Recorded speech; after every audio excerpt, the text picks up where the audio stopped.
சரி, ஆனா இப்ப விஜய் வந்து வெளிப்படையா இருக்கணும்னு சொல்றீங்க நீங்க. மறைக்காதீங்க, மறைக்காதீங்கிறீங்க. அதுக்காக உங்க பைபிள் எடுத்து பாட்டு பாடுங்கன்னு உங்களுக்கு சொல்லல, பிரசங்கம் பண்ணுங்கன்னு சொல்லல, இயேசு நல்லவர் உங்களை சொல்லல, இயேசு தான் மெய்யான தெய்வம் உங்களை சொல்லல.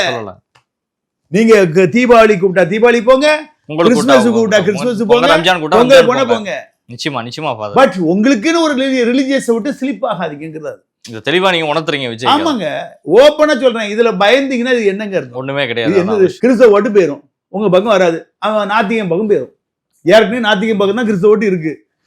முஸ்லீம் ஓட்டு உங்களுக்கு கிடையாது. எழுதி வச்சுக்கிடுங்க. நீங்க என்னதான் கஞ்ச குடிச்சாலும், கஞ்ச குடிச்சா அவ்வளவு காய்ச்சி துப்பிட்டான். யாரு உள்ள போய் கஞ்சி குடிச்ச ஜாமியா இருந்த என்ன முஸ்லீம் என்ன சொல்லுவாங்க, அல்லா என்ன முல்லாக்களா, அவங்க எல்லாம் வறுத்து எடுத்துட்டாங்க. நீ எப்படி விஜயோட போய் கஞ்சி குடிக்கலாம் வைக்கலான்னு நிறைய திட்டு. இனி போனா கூட இனி யாரும் உள்ள விட மாட்டாங்க.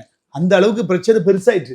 பட் நான் என்ன கேட்கிறேன், நம்ம குடும்பத்துக்குள்ள ஒரு ஓட்டு இருக்கும்போது அதை தேடாமல் வெளியே போய் வெளியே உள்ளதுக்கு மாத்திரம் வரட்டும், இது தானா வரணும் வராது.